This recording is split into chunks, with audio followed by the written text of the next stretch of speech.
The First Sliver from Modern Horizons is a 7/7 legendary creature, one of each color. And it has Cascade. Cascade meaning when you cast a spell, exile cards from the top of your library until you exile a non-land card that costs less. You may cast it without paying its mana cost.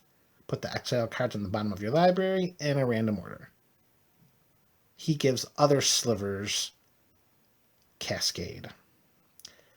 And if you are a fan of the channel, you know that some time ago, MTG Burgeoning posted an EDH Commander deck tech of the First Sliver, warning everyone that this is not a deck that will win you friends, that it is not a deck that is going to be looked at in a kind way. And depending on how you view playing with the First Sliver, then this upgraded deck tech is going to make it even worse.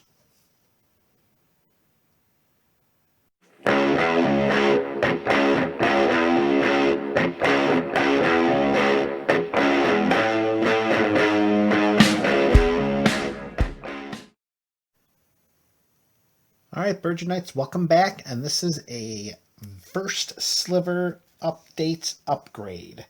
There's not going to be a great deal to talk about here with trying to upgrade or update the deck. There's only really 2 changes I'm planning to make, and it's going to be a quicker upgrade video, but I'm still interested to know what you guys think. We are trying to make this deck, if you can believe it, a little quicker and a little more powerful, a little more on point, on task for what we're trying to do.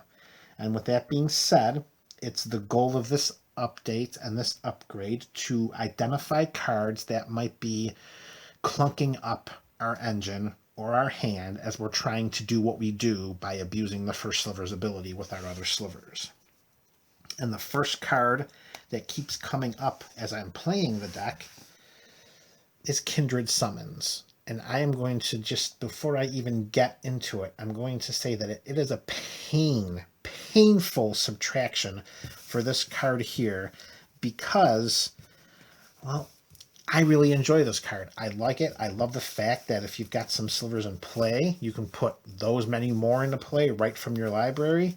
I love the fact that it's an instant. You can do it during a combat to help out with blockers. You can do it in an end step.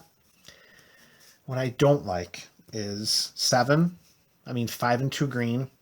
That's not unreasonable in Commander, particularly for a sliver deck. But the 5 and 2 green, its cost prohibitive at points, and we don't always know which slivers are going to be coming into play. I mean, there have been times where we've had some slivers come into play that kind of hurt us a little bit for what we're trying to do at the moment, and no way to get rid of them. We're looking at you, Dormant Sliver. But the Dormant Sliver really serves our purpose of casting spells and getting ETB benefits of drawing cards.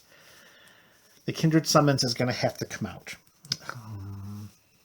If you're not familiar with the card, hopefully you've already read up on it. We choose a creature type, which would be slivers, of course, and then we reveal cards from the top of our library until we reveal X creature cards of the chosen type, which would be X slivers, and we put those cards onto the battlefield.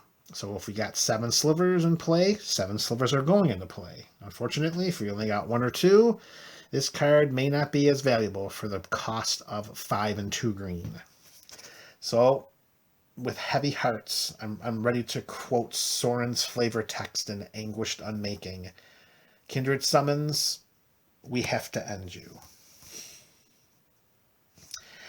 What can we put in its spot to help smooth things over, to make things a little bit stronger for us?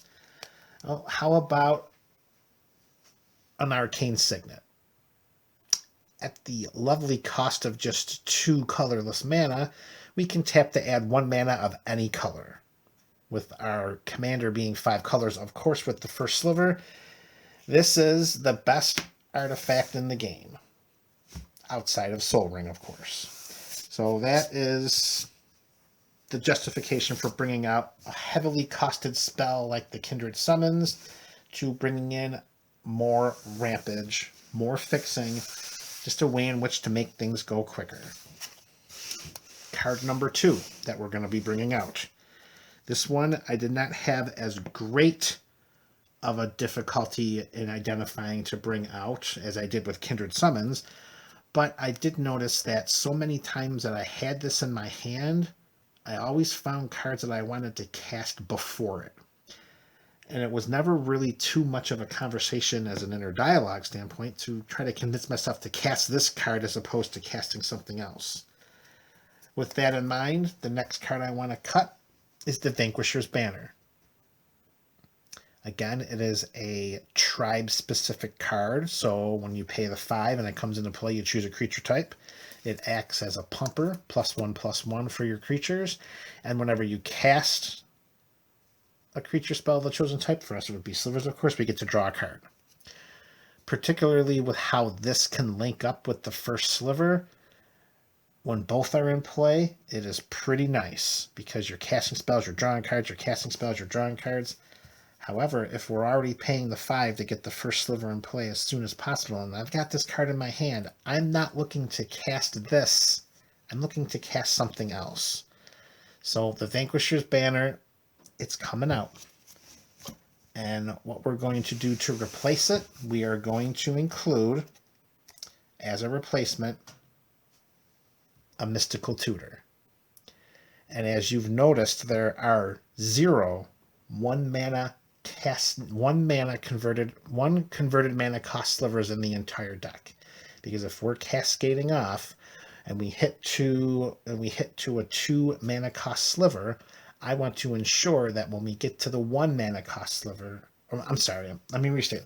If we're getting down to the cascading and we cascade into a converted mana cost of 2 for a sliver, I want to make sure that when we get to the 1, it's going to be a tutor, a piece of removal, or something that's going to help us move the engine more, like Amir's Guile, or like the blue enchantment that reduces abilities by 2. Off the top of my head, I can't remember what that's called. So Vanquisher's Banner out, and we add Mystical Tutor.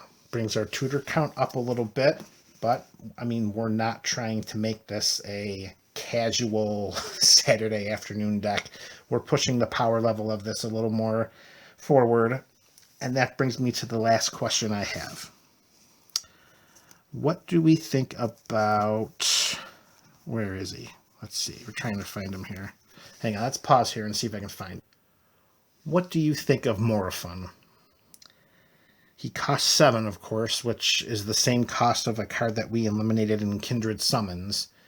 And at times when he's in my hand, he's most likely not coming out. But when he is in play, reducing the costs of the sliver spells themselves with the reduction of a white, a blue, a black, a red, or a green, and a pump, when he is in play, he is dynamite. What do you think? Would you keep Morofun in this deck over a Kindred Summons? I guess that's really the question I'm leaving all of the viewers. Let me know in the comments section. This is MTG Burgeoning, and thank you for clicking onto this video. Leave us some comments, give us some thumbs up, give us some likes, share us, like us, subscribe to us, but most importantly, enjoy this day.